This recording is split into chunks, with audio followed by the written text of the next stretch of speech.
una de las cosas que hay hoy es que hay poco tiempo para hacerse preguntas. Y entonces los grandes temas, que siempre fueron los grandes temas de la filosofía, hoy quedan como perdidos. Y hoy la gente, es decir, es atea porque no se hace la pregunta, es decir, porque no tengo tiempo de poner, estoy mirando mi serie de Netflix, comiendo mi hamburguesa y estoy acá, bueno, pero no tengo tiempo para grandes preguntas. Y cuando decimos que la muerte se ha vuelto tabú, ¿por qué lo decimos? Por una experiencia práctica.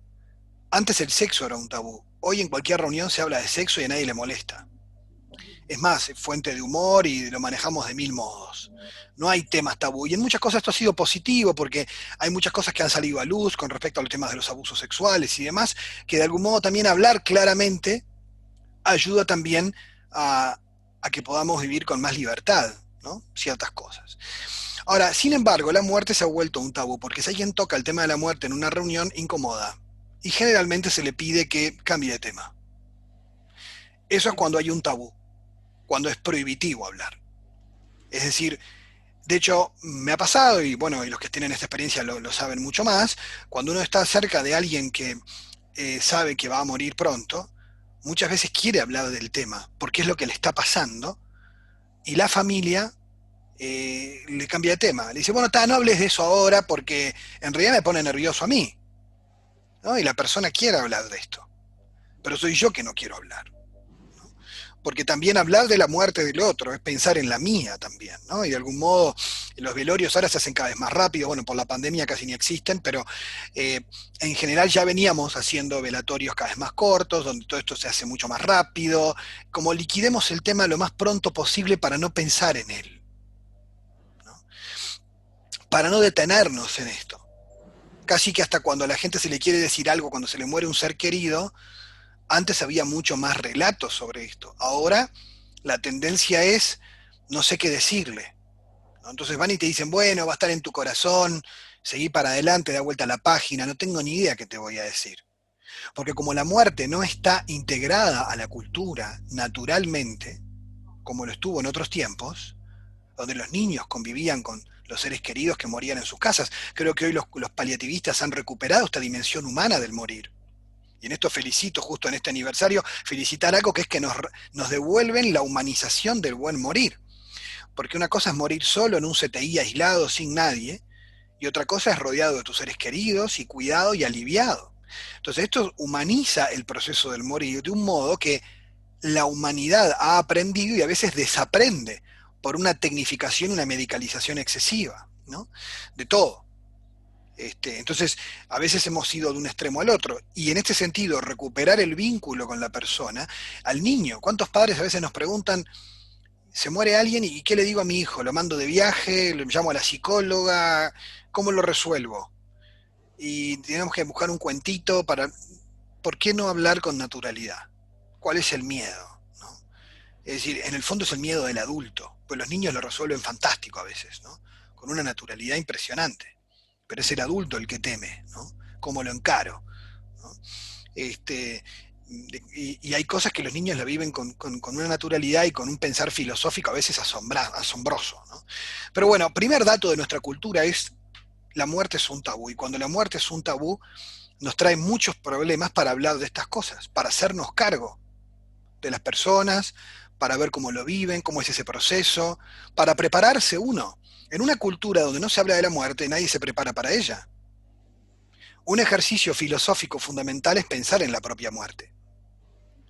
Porque si tomamos conciencia de que somos seres frágiles y limitados, podemos pensar cómo queremos vivir. Decía Martin Heidegger, filósofo grande del siglo XX, que quien no piensa en la muerte vive una vida superficial porque vive como si nunca fuera a morir. Pero quien es consciente de que va a morir, se toma la vida en serio. Y la conciencia de la muerte es algo que hay que traerlo para también humanizarnos, porque lo que tiene que ver con la muerte tiene que ver con la vida. Bueno, esto es un primer punto, ¿no? Vamos a núcleos duros que de alguna manera nos obligan a repensar cosas que las damos por naturales. Y entonces empezamos con los eufemismos, que son cambios en el lenguaje para suavizar cosas que incomodan. Entonces les cambiamos el sentido a las palabras, le damos una vuelta, y entonces ya no hablamos de la muerte como si, entonces casi que deja de existir, porque empezamos a cambiar los términos. Eh, vinculado al tema de la muerte y al tabú de la muerte, podríamos decir que también hay una invisibilización de la vejez y de la enfermedad. Eh, Justamente porque en una cultura donde los valores que se imponen son lo productivo, o sea, el valor del cuerpo joven, del que produce, del que vale, la gente va viviendo en un mundo donde cuando dejes de hacer tantas actividades vas a valer menos. Tenemos el problema de la gente que se va a deprimir después de jubilarse para ver qué hace con esa vida que no es productiva, porque le enseñaron que solo lo que produce vale, y no le dijeron que valía por ser persona, y que valés porque sos un ser humano, y que lo que hagas de tu vida es tu vida, y no es que seas activo o pasivo, o que esos son formatos culturales. Sin embargo, hay todo un problema ahora de cómo ayudar a la gente que vive más años a encontrar un nuevo sentido para vivir fuera de su trabajo. ¿Por qué? Porque tiene ese estándar de vida de que la vida es producir. Entonces, por lo tanto, todo lo que tiene que ver con la vejez, con el deterioro, con la enfermedad y con la muerte, es como no hay que verlo. Y de hecho, yo estoy convencido, es una convicción personal, que mucho del maltrato que hay a los ancianos en nuestra sociedad, muchas veces invisible, tiene que ver con el rechazo a la vejez de nuestra sociedad, con el rechazo al envejecimiento. Y entonces eso se proyecta sobre el otro, ¿no? Es decir, porque no quiero ver eso en mí tampoco. Entonces es como liquidémoslo pronto, es decir, que desaparezca rápido. Eh, Esto, digo, estoy generalizando, obviamente, ¿no? Hay gente buenísima dedicada a los ancianos y que trabaja muy bien, pero me parece que socialmente a veces esto está instalado de modo natural. Hay una filósofa argentina que se llama Adela Cortina que habla de la gerontofobia, ¿no? Eh, y que en esto del COVID en Europa lo vivieron muy fuerte, cuando había que elegir en el triage a quién atendés. Vas a descartar al que tiene más años solo porque tiene más años. O sea, y eso generaba un dilema ético. ¿Por qué considero que esta vida vale más que otra? ¿Cuál es el criterio con el que me muevo? ¿Hay vidas que valen más que otras? ¿Hay personas más valiosas que otras? ¿Cuál es el criterio? Entonces, cuando el criterio es de la productividad, hemos vuelto la vida humana una mercancía. Entonces, ese es el problema.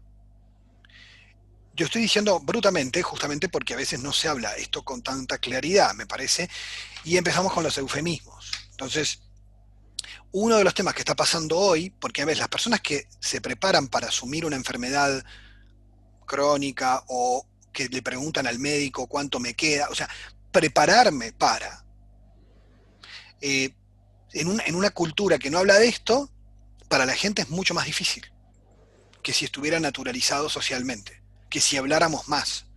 Ahora que hablamos más de cuidados paliativos, yo he aprendido un montón. Y justamente porque no tenemos idea, empezando por mí, o sea, de cosas que uno no sabe que existen, porque en la sociedad no se habla, ¿no? Entonces es buenísimo que se hable más, ¿no? También porque le quita a la gente muchos miedos, ¿no? Y muchas inseguridades, porque todo lo que es tabú genera miedo, ¿no? Y cuando yo me aclaro, puedo caminar de otra manera por la vida. Otro elemento que me parece también eh, a tener en cuenta es que, y acá voy a tocar un tema de actualidad de debate que tiene que ver con todos los proyectos que han existido y existen sobre el tema de la eutanasia. eh, a mí personalmente me asombra ver la cantidad de eufemismos que se utilizan para hablar de esto. Por ejemplo, se dice ayudar a morir. ¿Qué es ayudar a morir? Ayudar a morir es matar a alguien. O ayudar a morir es aliviar su dolor, acompañarlo para que muera en paz. ¿Qué es una buena muerte? Porque eutanasia en griego es buena muerte. Pero hoy la eutanasia, como se define, es el acto de eliminar al paciente antes de su muerte natural. Entonces la pregunta es, ¿qué quiere decir ayudar a morir? ¿Para qué lo usamos? O por ejemplo se dice acto compasivo. ¿Qué es compasión con el que sufre? Matarlo. O sea, lo que pasa es que no, nos suena muy fuerte. Bueno, pero es eso. Además hay mucha confusión con los términos. Ahora me pasó, por ejemplo, en Twitter, que yo subí un video del doctor Marcos Gómez Sancho, y alguien en Twitter me puso, bueno, pero ¿qué quieren? ¿Prolongar la agonía para hacer sufrir al enfermo? Entonces yo le aclaro abajo, todo el mundo está en contra de la obstinación terapéutica, ningún comité de bioética te la va a aceptar. Prolongar la agonía innecesariamente, o sea, sin ninguna razón de nada para el paciente, solo por obstinación, eso todo el mundo está en contra. Pero estar en contra de la obstinación terapéutica estar en contra de prolongar la vida y el sufrimiento innecesariamente, sin dejarlo morir tranquilo, eso no es estar a favor de la eutanasia. Pero mucha gente cree que sí. Entonces, me pasó con un amigo que cuando le dije, mirá que, por ejemplo, me explicaron los paliativistas que la sedación paliativa no mata. Es decir, no adelanta la muerte. Lo que hace es que la enfermedad termina de matar al enfermo, pero sin los síntomas que se lo harían insoportable. Y me dice, pero yo no sabía eso. Entonces es otra historia. Sí, claro, es otra historia. Pero ¿y qué?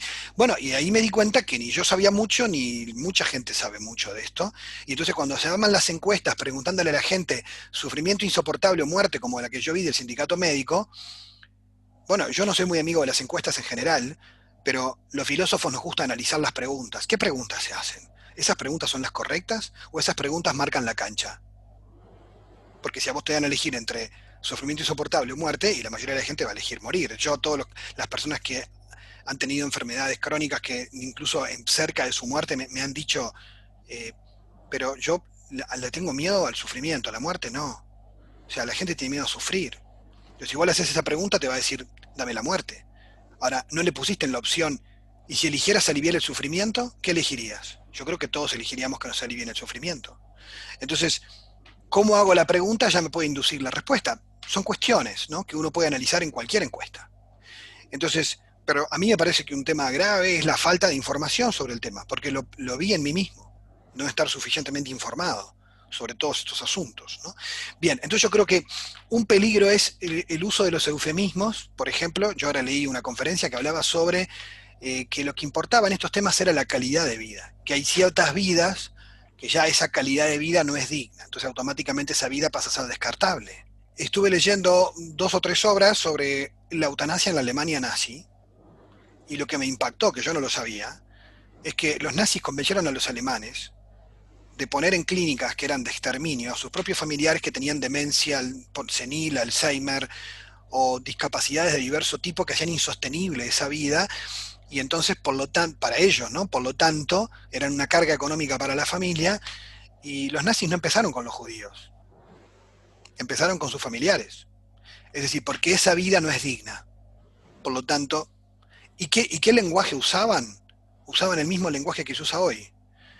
Muerte compasiva, aliviar el sufrimiento, ayudar a morir, pero en el fondo el criterio era un criterio de calidad de vida. Estas vidas no son dignas.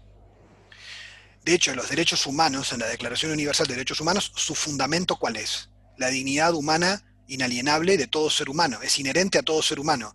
No existe persona sin dignidad. Es digna porque es persona.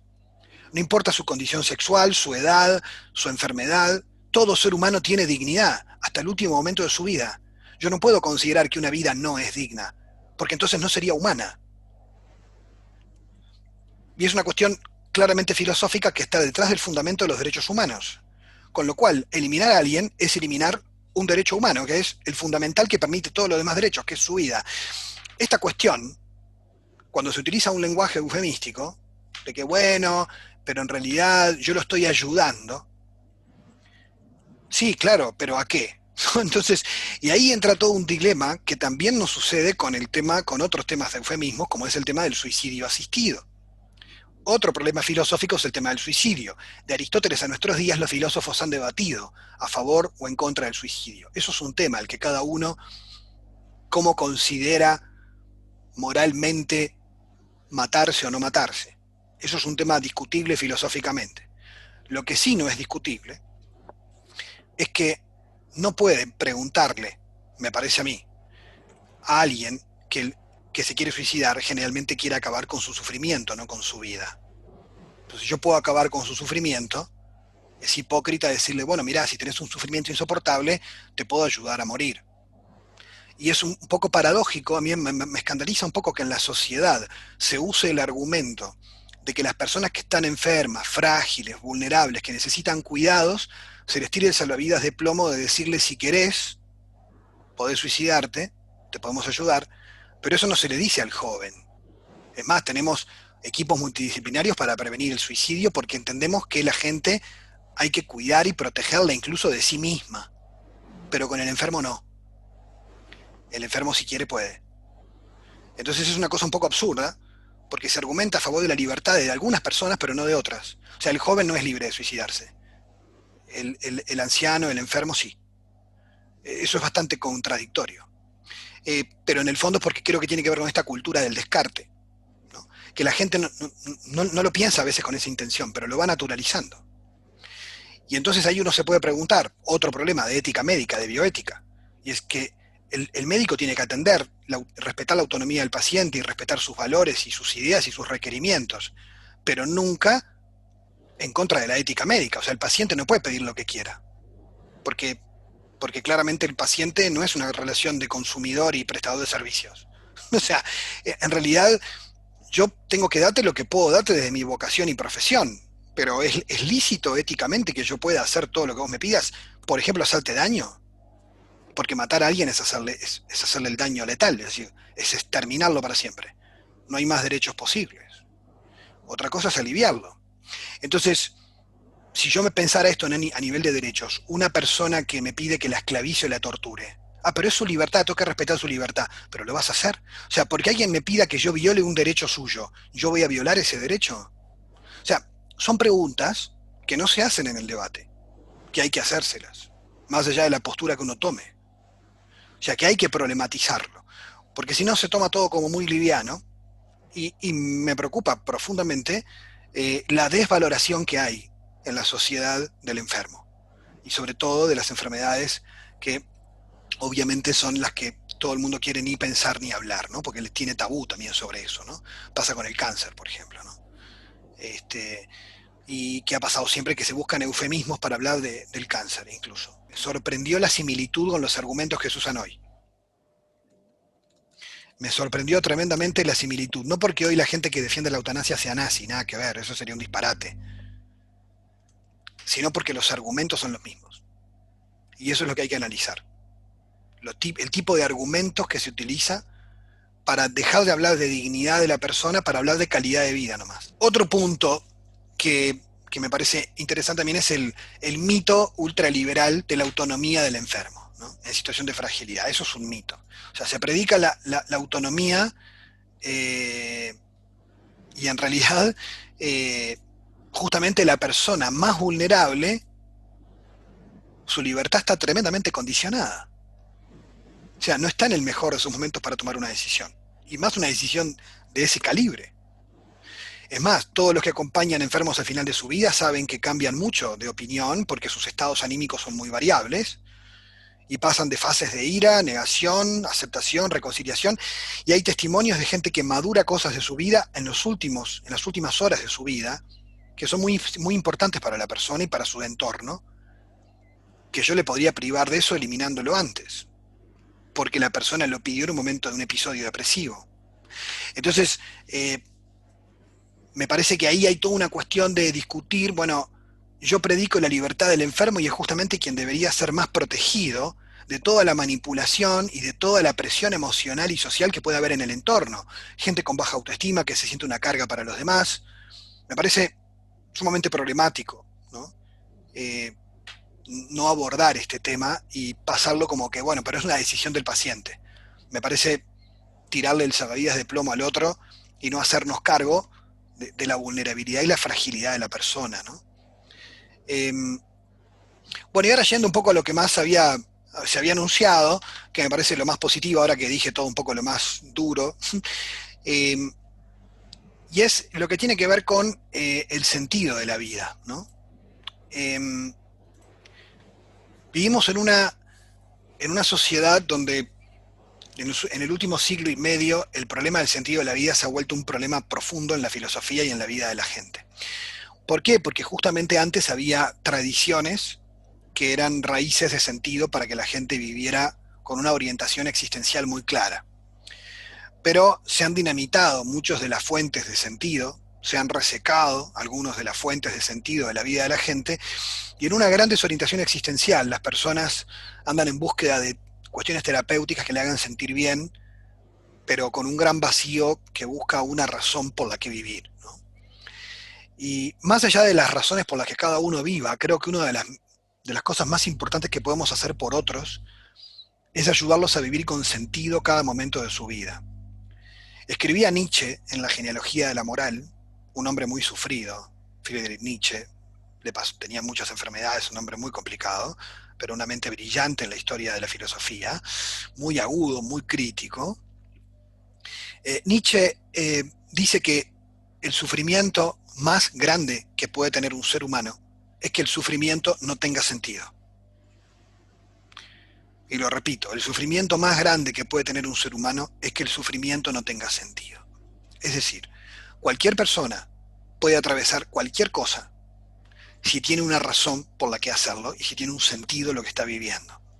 En este sentido, los afectos, el amor, la religión, las fuentes espirituales, le dan a la persona un sentido para vivir el final de su vida, porque como han dicho muchos pensadores, el propio Heidegger decía, el hombre es el único animal que muere.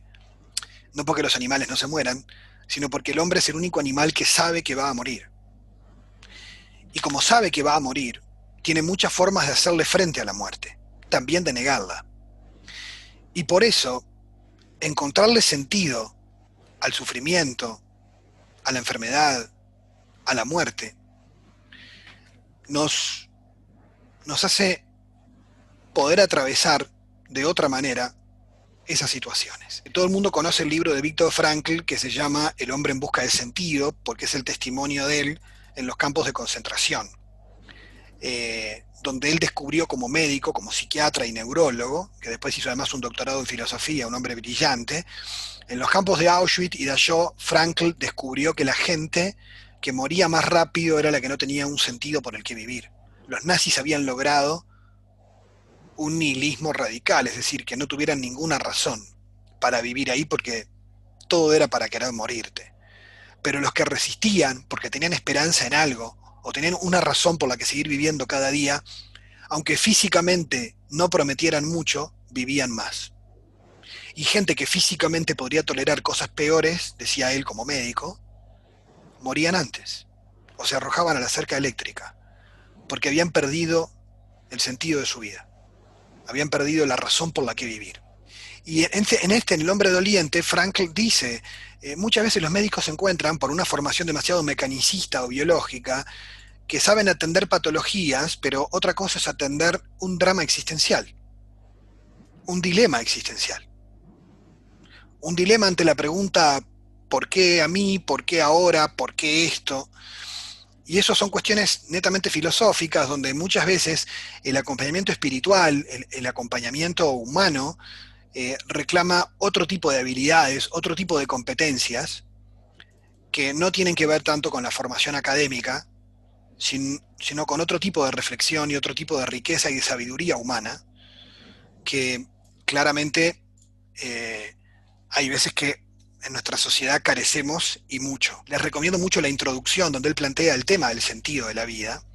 Y una de las cosas que Frankl plantea, y aquí voy a uno de los núcleos, es el ser humano lo podemos mirar desde una visión materialista o podemos pensarlo desde una visión mucho más integral, donde la vida espiritual para el ser humano es muy importante, donde las grandes preguntas las va a tener y donde las únicas soluciones a sus problemas no son de orden físico. Porque yo puedo aliviarle el dolor a alguien, pero una vida sin sentido es otra cosa. Y una vida sin sentido la puede tener alguien que no tenga ninguna enfermedad. Y con esto del sentido, también hay una cuestión de cómo concebimos. Frankl, por ejemplo, plantea mucho la concepción de la interioridad de la persona. O sea, de hecho, él dice que la libertad del ser humano es una libertad interior que nadie le puede quitar, que es que decide él mismo cómo vivir lo que le toca vivir. Eso es una cosa muy personal, donde nadie puede hacerlo por mí. Pero si a mí me toca cuidar a otro, no me toca quedarme mirándolo y diciéndole, bueno, a ver, vos, ¿cuáles son tus valores? ¿Tus valores es que no hay sentido? Y eso en realidad es no hacerme cargo del otro que está necesitando ayuda. Porque arrojarlo a que la autonomía es, bueno, y respetar sus valores no es que si el tipo está en un vacío existencial profundo, yo tengo que respetarlo, porque ¿qué quiere decir respetarlo? ¿Quiere decir no ayudarlo a encontrar sentido a lo que está atravesando? Bueno, eso es como muy caricaturesco sobre la libertad, ¿no? Pensemos, por ejemplo, un detalle que a mí me parece importante, el tema de la dignidad humana. La dignidad humana, vuelvo sobre un tema que ya mencioné, no depende de las condiciones de la persona. Entonces, por ejemplo, yo escuché, escandalizado a un médico en televisión, hace poco, decir que hay seres que por su deterioro cognitivo ya no son personas. Yo si hubiera estado ahí le hubiera preguntado, ¿y qué son? Porque cuando vos cuidás a alguien que ha perdido incluso su conciencia de sí en cuanto a identidad y tiene un gran deterioro cognitivo como para que la persona ni siquiera es capaz de reconocer su propia dignidad humana y defenderla, eso no nos exonera a nosotros de cuidarlo y de tratarlo como tal. Yo me acuerdo que el año pasado falleció mi abuelo, tenía demencia senil y estaba ya postrado hacía muchísimo tiempo y mi abuela con 84 años cargando con él eh, físicamente, ¿no? Que de hecho tiene problemas de artrosis en las dos piernas, entonces tuvimos que ver cómo nos repartíamos para ayudarla con mi abuelo y ella un día llorando me dijo, no es justo que este hombre, o sea, con lo que él fue, como que ya no fuera. Y ella misma dijo, pero sigue siendo el mismo, aunque él ni se dé cuenta, ¿no? O sea, ella amándolo a él, ella lo está respetando y lo está cuidando por quién es, más allá de su condición y su situación, ¿no? Y vivía esos procesos de bajonearse viéndolo así, ¿no? Pero a mí me impactó siempre esa conciencia espontánea de él no se da cuenta, pero yo sí sé quién es y por qué lo hago, ¿no? Entonces ahí está que yo le reconozco la dignidad a la persona, yo la elevo en su dignidad como en ese reconocimiento del otro, sin importar su condición o su situación. Porque eso tiene que ver con la ética del reconocimiento, de redescubrir al otro como ser humano, sin importar su condición. Lo que pasa es que hay veces que dicen, no, pero si la persona siente que su vida no vale, yo he escuchado ese argumento. Pero si la persona piensa que siente que su vida no vale, tenés que respetar. ¿Qué quiere decir respetar? La persona puede pensar lo que quiera, pero yo no voy a tratarlo como un objeto porque la persona no se valore. Pensémoslo en los adolescentes o en las personas que sufren violencia en su propio hogar. ¿Cuántas veces no se valoran, no se quieren, no se defienden, no denuncian porque consideran que no valen nada? Alguien tiene que gritarles que valen. Alguien tiene que decirles, vos valés, vos tenés que cuidarte, queremos cuidarte. O sea, nadie se lo va a decir. Respetarla es dejarla que la destruyan. O al adolescente con una baja autoestima. No nos corresponde ayudarle a valorarse, a quererse, a respetarse, a cuidarse. O sea, hay veces que se genera esa cosa de una falsa libertad y un falso respeto que en realidad puede ser indiferencia ante el dolor del otro. Por eso creo que es un gran desafío cuidar a los demás. En una sociedad muy narcisista, donde se tiende mucho a estar replegado en el yo y lo que cada uno vive y lo que cada uno siente y lo que cada uno desea, y parece que los demás no existen. Entonces, salir del ego, y además los profesionales de la salud que viven un desgaste impresionante, eh, justamente por dedicarse a los demás de una manera que no es sustituible por los robots, porque una cosa que estoy convencido es que cuando tantas profesiones desaparezcan por la tecnología y la inteligencia artificial, el cuidado humano es insustituible, ¿no? Ninguna máquina puede hacer eso, y que justamente por eso también es tan desgastante, porque involucra muchas dimensiones del cuidador. Por eso la sociedad tiene que cuidar a los que cuidan, porque hay que sostenerlos, porque hay mucha gente quemada, hay mucha gente desgastada. ¿Por qué? Porque justamente también necesitan ser cuidados, ¿no? Entonces, qué importante contener. A mí me pasa como docente, que hay mucha gente con burnout en la docencia. Y sí, sí, tenés 15.000 horas de clase, o sea, el desgaste es tremendo. Después eso se traduce también en un hastío, en una asedia, en una destrucción de la propia vocación docente, que no contagia pasión, que no da ganas de estudiar. Entonces, qué importante es cuidar a esos profesionales que cuidan de otros, ¿no?